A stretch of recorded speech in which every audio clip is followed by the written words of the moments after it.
Hey, welcome back to the Disney Plus Everyday Challenge, and today we have Stonehenge Decoded, Secrets Revealed. Sort of. It's not doesn't really tell us a whole lot. In 44 minutes, I guessed it exactly yesterday, and yeah, it's it does explain something that I didn't realize before.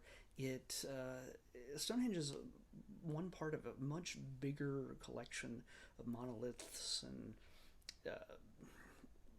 ancient old world, not even beyond medieval. This is Stone Age, obviously, Stone Age structures that connect all the way to Ireland, 350 miles away.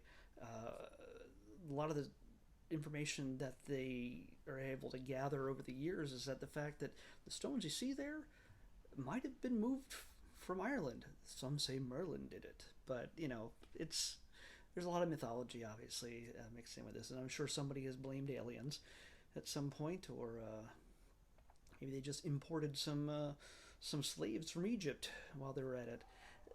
Yeah, it's there's facts and there's knowledge, but there's a lot going on uh, that they can't cover in 44 minutes of a documentary. Yeah, this is from 2008. I could have swore they said 2018. I don't know. It's 2008. So this 2008 documentary, it shows that after a considerable drought in Ireland, people started noticing some issues with the land, because part of the ground, the fields and everything else were drying out. Certain areas were not, and so a guy took a drone up with a camera to look down on everything, and they could see the construction of ancient structures, archaeology, whatever.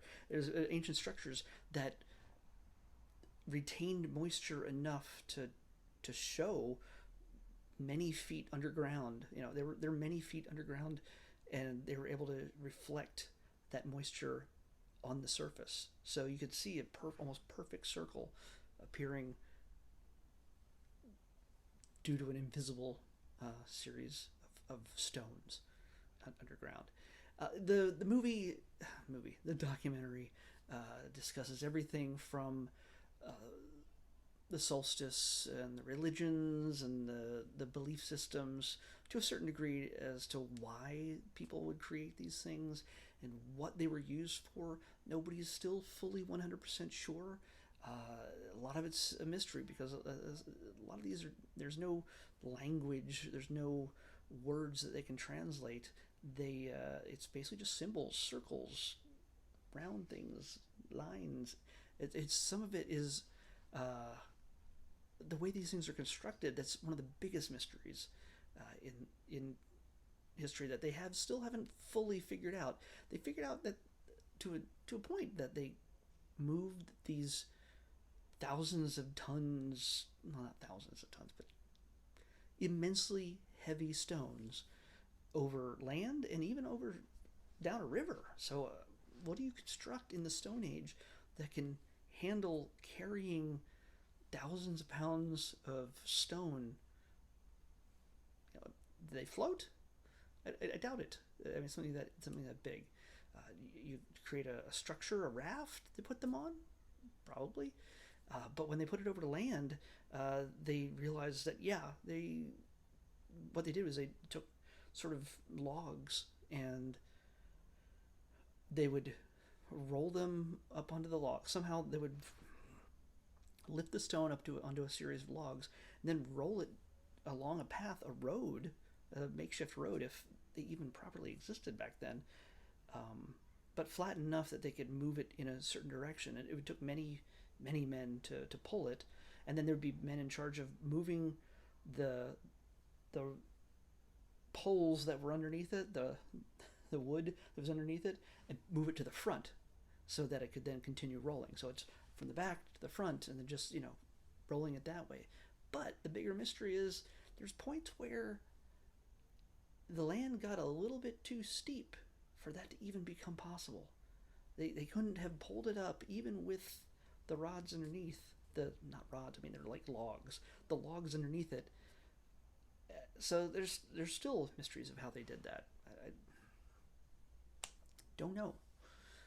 It's and I don't know how many men you would need, and there's talk that it took not just weeks or months, it could have taken years to move just one of these things, or to complete the entire thing. So it's a multi-generational thing, some believe.